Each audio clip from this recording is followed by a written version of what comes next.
இயேசு கிறிஸ்துவின் இனிய நாமத்தில் அன்பின் வாழ்த்துக்கள். இந்த நாளுக்குரிய கர்த்தருடைய வார்த்தை லேவியராகமம் 25ஆம் அதிகாரம் 18ஆம் வசனம். என் கட்டளைகளின்படி செய்து என் நியாயங்களை கைக்கொண்டு அவைகளின்படி நடக்க கடவீர்கள், அப்பொழுது தேசத்திலே சுகமாய் குடியிருப்பீர்கள். கர்த்தருக்குள் பிரியமானவர்களே, தேவனை அறியாத மற்ற மனிதர்களைப் போல நீங்களும் செயல்படாதபடிக்கு கர்த்தருடைய வார்த்தையின்படியாகவும் கர்த்தருடைய வழிகளிலும் நீங்கள் நடக்கும்போது தேவ சமாதானம் உங்கள் உள்ளத்திலும் உங்கள் குடும்பத்திலும் நிறைந்திருக்கும். நீங்கள் சுகமாய் இருப்பீர்கள். உலக மனிதர்களின் பழக்க வழக்கங்களையும் அவருடைய பாரம்பரியங்களையும் ஒருபோதும் நீங்கள் உங்கள் வாழ்க்கை பயணத்தில் கற்றுக்கொள்ளவே கூடாது. அதுதான் எல்லா பிரச்சனைகளுக்கும் அடிப்படை காரணமாக இருக்கிறது. இதை அநேகர் அறிந்து கொள்வதில்லை. மனிதர்களின் பழக்க வழக்கங்களையும் பாரம்பரியங்களையும் கர்த்தர் வெறுக்கிறார்.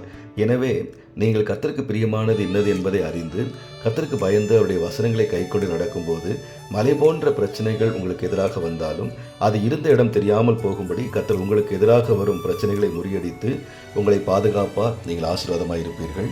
இந்த நாள் உங்களுக்கு ஆசீர்வாதமான நாளாயிருக்கும்.